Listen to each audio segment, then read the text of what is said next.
Номер 7 есеп, және осы есепте біз функцияның анықталу облысын табамыз.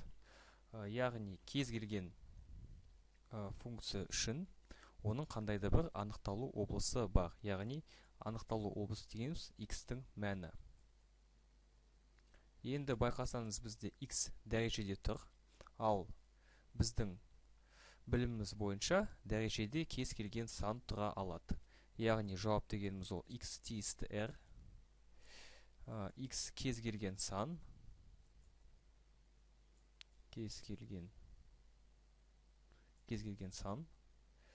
немесе кез келген сан дегеніміз ол қандай аралықта жатады. Яғни минус шекстік пен плюс шекстің арасында бүкіл сандар жиыны бар, яғни жауап деген осы болады. Егер бізде қандай да бір, мысалы, y тең болады түбір асты x қосу 2 болса, онда осындай функция үшін бізде анықталу облысы қандай болады?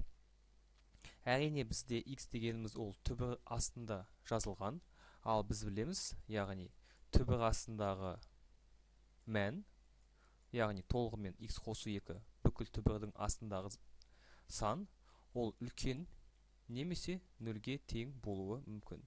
Яғни осындай біз теңсіздікті шығарсақ, x үлкен не тең минус 2. Екі түрлі жағдайда бізде екі түрлі функцияның анықталу облысы болды.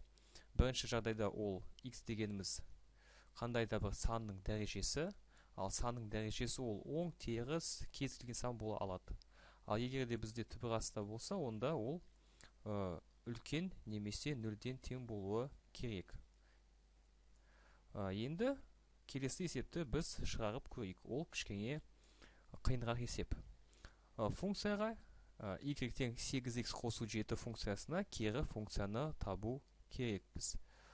Яғни кері функцияны табу үшін алдымен не істейді? Алдымен келесі түрде жазады. X тең болады 8y қосу 7. Яғни біз x пен y-тің орнын ауыстырамыз. Енді x пен y-тің орнын ауыстырғаннан кейін біз y-тің мәнін табу керекпіз. Яғни біз 7-ні теңдіктің сол жағына ауыстырамыз, ол минус 7 болады. 8y. Яғни y тең болады x азайту 7 бөлінген 8. Яғни біз осы функцияның мәнін таптық, y-ті. Осы функцияның мәні y тең болады 8 қосу 7 функциясына кері функция болады. Дегенмен байқасақ, бізде тура осындай жауап жоқ, және біз келесіні қарастырайық. Егер бізде бөлшектің алымында қосу немесе азайту болса, біз оны келесі түрде жаза аламыз. Бізде азайғыш пен азайтқыштың мәні екі жеке бөлшекке бөлінеді, арасындағы тұрған таңба минус жазылады. Яғни байқасақ, бізде осындай жауап бар. Ол Т жауабы. Енді қайдалап өтейік, бізге кері функцияны табу үшін алдымен біз x пен y-тің мәнін ауыстырамыз орындарын.